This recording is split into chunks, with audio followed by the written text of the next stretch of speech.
ta patrie. Quelqu'un ne peut pas te dire des conneries sur Minembwe et toi tu es là.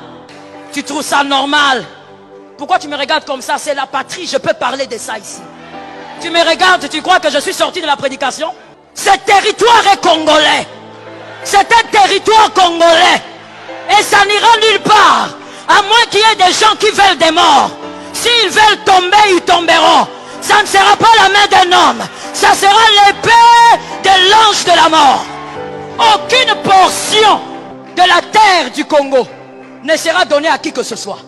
Sinon, je l'ai dit devant témoins, ce ne sont pas des hommes qui iront à cette bataille. Les fantômes vont se battre. Je sais ce que je dis. Les fantômes vont se battre.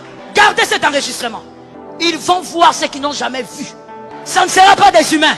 On a dit l'armée congolaise est faible, il n'y a pas de problème. Ils ont piégé l'armée congolaise, il n'y a pas de problème. Mais il y a quelqu'un qui est au-dessus des armées.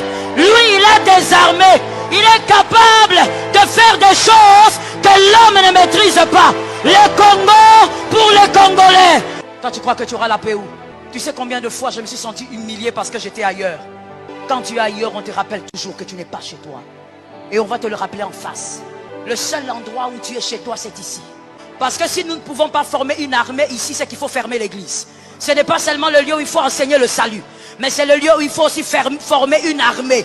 Une armée pour le ciel. Mais des hommes capables de se battre pour leur patrie.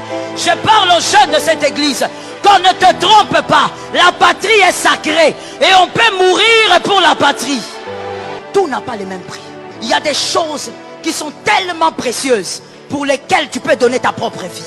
Je vais te dire quelque chose de bizarre que tu vas peut-être comprendre. Si tu ne comprends pas, tu prends comme ça. Et je vais fermer la parenthèse.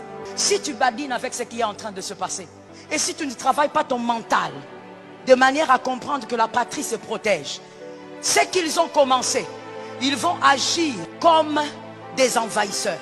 Déjà, toi, tu es assis ici, mais ils ont envahi ton armée. Et c'est comme ça qu'ils vont t'envahir. Et un jour, tu seras sous la malédiction de la Bible.